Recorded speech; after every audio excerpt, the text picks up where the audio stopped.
Hello students, कैसे हैं आप लोग। पिछली बार हमने डिस्कस किया था कि लिविंग और नॉन लिविंग क्या होता है। अब की बार हम उसमें से एक कीवर्ड है दैट इज़ मेटाबॉलिज्म, उसे चेक करेंगे कि भैया ये मेटाबॉलिज्म क्या चीज़ है, और फिर इसकी डेफिनेशन और इसके टाइप्स पढ़ेंगे। देखो मेटाबॉलिज्म क्या होता है। All reactions that take place, all chemical reactions that takes place in living organism or outside are called metabolism। एक लाइन लिखी है मैंने, और ये इतनी इंपॉर्टेंट लाइन है कि इसके ऊपर ही आप सैकड़ों क्वेश्चन कर सकते हो, और नीट पॉइंट ऑफ व्यू से बहुत इंपॉर्टेंट है, क्योंकि मेटाबॉलिज्म के ऊपर पहले भी क्वेश्चन पूछे गए और आगे भी पूछे जा सकते हैं। ध्यान रखना इस बात का, ठीक है। तो इसमें क्या होता है कि मेटाबॉलिज्म किसे बोलते हैं कि कोई भी केमिकल रिएक्शन जो किसी लिविंग ऑर्गेनिज्म के अंदर हो रही है या बाहर हो रही है, but associated to the living organism है, तो उसे क्या बोल लेंगे, मेटाबॉलिज्म बोलते हैं। आई बात समझ में। यानी कोई भी केमिकल रिएक्शन जो लिविंग ऑर्गेनिज्म के अंदर है या बाहर है, मगर वो लिविंग है, तो उसे लिविंग ऑर्गेनिज्म कहेंगे, जिससे वो एसोसिएटेड है। तो अब ये बात तो समझ में आ गई कि भाई हम ना खाना खाते हैं, हम जो चीज़ें खाते हैं, वाट वी इंजेक्ट, वो हमारी बॉडी में प्रोसेस होता है और हम उससे एनर्जी लेते हैं, और फिर वो हमारी बॉडी से एक्सक्रीट हो जाता है। What we take in the form of liquid और फूड और सॉलिड, उसको हमने खाया, फिर वो हमारी बॉडी के अंदर केमिकल रिएक्शन करता है and then we excrete it. इस दौरान दो तरह की रिएक्शन होती है, एक होती है एनाबॉलिज्म, एक होती है कैटाबॉलिज्म।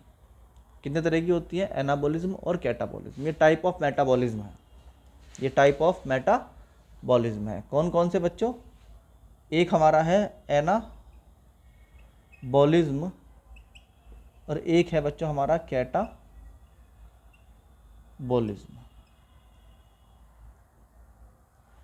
एनाबॉलिज्म का मतलब होता है कंस्ट्रक्टिव,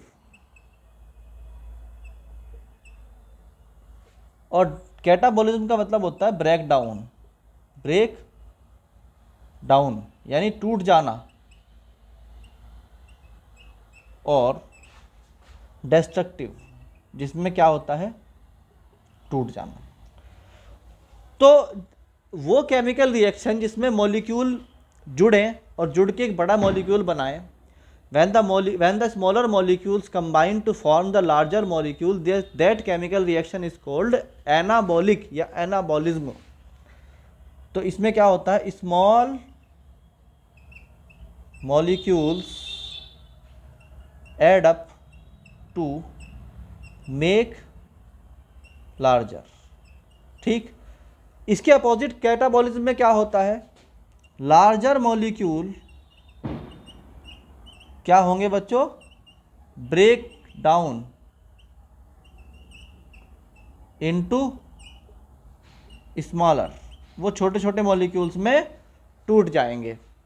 तो ये रिएक्शंस आपने पहले पढ़ रखी है, मैं इसलिए आपको सिर्फ रिवाइज करवा रहा हूँ कि प्लांट्स में एक वर्ड सुना होगा आपने, फोटोसिंथेसिस। फोटोसिंथेसिस में बच्चों क्या होता था, CO2, कोई भी ऑटोट्रॉप यानी प्लांट या कोई भी ऑटोट्रॉप क्या करता था, अपना फूड जनरेट करता था, और वो क्या करता था कि वो एनवायरनमेंट से, कोई भी प्लांट जो होता है वो एनवायरनमेंट से क्या गैदर करता है, कार्बन डाइऑक्साइड लेता है, और वाटर का मॉलिक्यूल जो कि उसे मिलता है रूट से, पेड़ की रूट से, वहाँ से लेता है, और इन दोनों को मिलाता है, और एनर्जी को लेता है कहाँ से, सन से, that is coming from sun, और क्या कर देता है, वो शुगर का मॉलिक्यूल बनाता है C6H12O6।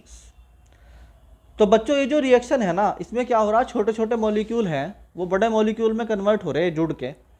This is called constructive या फिर एनाबॉलिज्म या एनाबॉलिक रिएक्शन। अब ये जो पेड़ ने बनाया, जैसे फॉर एग्जांपल लीफ या फूड या फ्रूट्स जो बनाया, उसको एनिमल ने खाया, बकरी है, मतलब गोट्स हैं या जितने भी एनिमल्स हैं वो रूमिनेंट एनिमल्स, वो क्या करते हैं, आपकी भैंस है या और चीज़ें हैं वो खा लेती हैं उसको, और वो खाने के बाद क्या करती हैं, उसको अपनी बॉडी में प्रोसेस करवाती हैं। ऐसे ही ह्यूमन क्या करते हैं, उसका जो पार्ट है फ्रूट वाला या ग्रेन्स जो हैं वो ले लेते हैं, नॉन ग्रीन पार्ट, और फिर उसे खाते हैं, और खाने के बाद क्या करते हैं, बॉडी के अंदर प्रोसेस कराते हैं, ग्रीन या नॉन ग्रीन कोई सा भी हो। तो वो जो हम खाते हैं ना, जो भी हम खाना खाते हैं, that convert into small molecules of C6H12O6, यानी वो सब कुछ शुगर में कन्वर्ट हो जाता है, एंड दिट इज C6H12O6। अब हम सांस लेते हैं, that we take oxygen, and this convert into CO2 plus H2O plus energy. वो एनर्जी जो हमें सन से मिली थी पेड़ में, प्लांट्स में, वो एनर्जी को हमने क्या कर दिया, यूटिलाइज करा बॉडी के अंदर बाय ऑक्सीडाइजिंग द CO2, बस by oxidising the sugar molecule with oxygen. ठीक, तो यहाँ से जो एनर्जी मिली हमें, what we obtain the energy we utilise in the life process, फिर लाइफ प्रोसेस में हमने उसको इस्तेमाल किया। देखो बच्चों, एक बात ध्यान रखना कि हमारा टारगेट है टॉप रैंकर बनना, इसलिए हमें हर वर्ड पे ध्यान देना पड़ेगा। हमें नहीं मालूम कहाँ से कौन सा क्वेश्चन पुटअप कर ले नीट वाले, इसलिए जो भी हमारे सिलेबस का पार्ट है हमें हर कीवर्ड को पकड़ना पड़ेगा। ये एनर्जी जाती है लाइफ प्रोसेस में, ये एनर्जी जाती है लाइफ प्रोसेस में, और इस तरह की रिएक्शंस जहाँ पर लार्जर मॉलिक्यूल छोटे छोटे मॉलिक्यूल्स में टूट रहा है, दैट इज़ कॉल्ड कैटाबॉलिज्म, और जहाँ पर क्या होता है, एक छोटे छोटे मॉलिक्यूल बड़े मॉलिक्यूल में कन्वर्ट हो रहे, दैट आर कॉल्ड एनाबॉलिज्म। बात समझ में आई आपके? यहाँ तक बच्चों समझ में आया तो नोट डाउन कर लीजिए। इसके बाद हम बताते हैं आपको वो जो बात डेफिनेशन में आई थी वो वाली। हमने आपको डेफिनेशन ऑफ मेटाबॉलिज्म में कहा था कि जो मेटाबॉलिक रिएक्शन है वो इनसाइड लिविंग ऑर्गेनिज्म भी हो सकती है और आउटसाइड लिविंग ऑर्गेनिज्म के भी हो सकती है। भाई आप जो खाना खाते हो या जो प्लांट है जो CO2 को, या जो हमने दो रिएक्शन अभी आपको बताई हैं, वो ये बताओ वो लिविंग ऑर्गेनिज्म के अंदर हो रही थी या बाहर हो रही थी? प्लांट ने जो फूड जनरेट किया वो अंदर किया या बाहर किया? सब जानते हैं कि अंदर ही किया, लीफ के अंदर किया। हमने जो फूड इंजेक्ट किया था और उससे जो CO2 और H2O निकली, वो बॉडी के अंदर हुआ या बाहर हुआ? सर वो बॉडी के अंदर हुआ। तो ये वाली रिएक्शन जो अभी हमने पढ़ी थी, ये कौन सी है? वो इनसाइड वाली है। मगर क्या कोई मेटाबॉलिक रिएक्शन बॉडी के बाहर भी हो सकती है? हाँ, हो सकती है। एग्जाम्पल, ये एक टेस्ट ट्यूब है। इस टेस्ट ट्यूब में क्या कराया जा रहा है? काफ़ी टाइम से एक प्रोसेस चल रहा है, that is called test tube baby. यहाँ पे एक ओवम है। क्या है? ओवम है। और एक स्पर्म को लाया गया और इस ओवम से क्या कराया जाता है बच्चों? इधर से लाके इसको क्या कराया जाता है? इसको कॉम्बाइन कराया जाता है।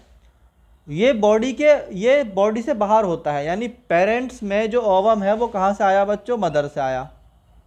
मदर तो इस टेस्ट ट्यूब में नहीं है। और ये जो स्पर्म आया है कहाँ से आया? फादर से आया।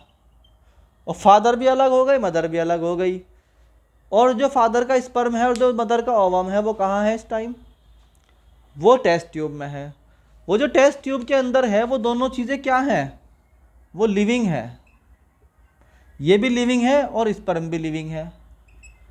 तो ये दोनों लिविंग है और ये एक टेस्ट ट्यूब के अंदर रिएक्शन हो रही है, दैट इज लिविंग रिएक्शन। तो ऐसी रिएक्शन जो लिविंग ऑर्गेनिज्म के बाहर हो रही है, but this is chemical reaction. ऐसी रिएक्शन भी क्या होती हैं? मेटाबॉलिज्म कहलाती हैं। और इस तरह की रिएक्शन को बोलते हैं इन विट्रो कंडीशंस। विट्रो यानी विट्रो बोलते हैं इनको। विट्रो का मतलब यानी जो हमारी लिविंग ऑर्गेनिज्म की रिएक्शन है, बट लिविंग ऑर्गेनिज्म की बॉडी के बाहर हो रही, दैट इज कॉल्ड विट्रो। अब यहाँ तक समझने के बाद ये कीवर्ड्स हैं, इनको बार बार मैं बोलता हूँ, इनको याद करना पड़ेगा, क्योंकि ये हमारे ना, जब तक हमें कीवर्ड नहीं मालूम है तब तक हमें सब्जेक्ट की प्रॉपर नॉलेज नहीं हो सकती। अब लास्ट क्वेश्चन है कि ये डिफाइनिंग प्रॉपर्टी है या कैरेक्टरिस्टिक है। तो मैंने बताया था कि लिविंग ऑर्गेनिज्म के अंदर जो मैंडेटरी प्रोसेस है, दुनिया में ऐसा कोई लिविंग ऑर्गेनिज्म नहीं जो मेटाबॉलिज्म ना करता हो। अगर मेटाबॉलिज्म होना बंद हो गया तो वो ऑर्गेनिज्म डेड हो जाएगा। That is why it is the defining property. तो हम एक लाइन में बोल सकते हैं कि मेटाबॉलिज्म इज डिफाइनिंग प्रॉपर्टी। बात समझ में आई बच्चों?